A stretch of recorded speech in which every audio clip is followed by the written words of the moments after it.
দুনিয়া থাকার জায়গা না। এই দুনিয়া কি আমাদের স্থায়ী ঠিকানা? না, কখনোই না। এই দুনিয়া হল পরীক্ষার ময়দান, একটি ক্ষণস্থায়ী জায়গা, যেখানে আমরা কেবল সাময়িক সময়ের জন্য এসেছি। দুনিয়া কতটা ক্ষণস্থায়ী? আল্লাহ কি বলেন? কুরআনে আল্লাহ বলেন, এই পার্থিব জীবন কেবল খেলাধুলা ও আমোদ প্রমোদ মাত্র। আসল জীবন তো আখিরাতের জীবন, যদি তোমরা বুঝতে।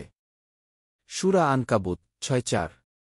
আমরা এখানে এসেছি সাময়িক সময়ের জন্য, কিন্তু আমরা একে চিরস্থায়ী ভেবে নিচ্ছি।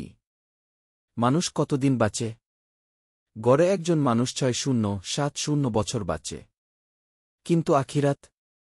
সেটা অনন্তকাল। তাহলে আমরা কেন এত লোভ করি? কেন এত ব্যস্ত দুনিয়ার পেছনে? দুনিয়ার ধোঁকা ও প্রতারণা। আল্লাহ আমাদের সতর্ক করেছেন, দুনিয়ার জীবন তো এক ধোঁকা ছাড়া আর কিছুই নয়। সূরা ফাতির ৫। আমরা টাকা পয়সা, ক্ষমতা, সুখের পিছনে ছুটছি, অথচ একদিন সবকিছু ফেলে যেতে হবে। যারা বিলাসিতায় ডুবে থাকে, ফারাও, নমরুদ, কারুন, তারা ছিল পৃথিবীর সবচেয়ে ধনী ও ক্ষমতাবান। কিন্তু তাদের শেষ কোথায়? ধ্বংস। তাহলে আমরা কেন তাদের পথ অনুসরণ করছি? তাহলে আমাদের করণীয় কি?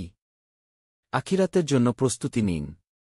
আমাদের এই দুনিয়াতে কাজ করতে হবে, কিন্তু আখিরাতের জন্য প্রস্তুত থাকতে হবে। রাসূলুল্লাহ বলেছেন, এই দুনিয়াতে এমন থাকো যেন তুমি এক পথিক মাত্র।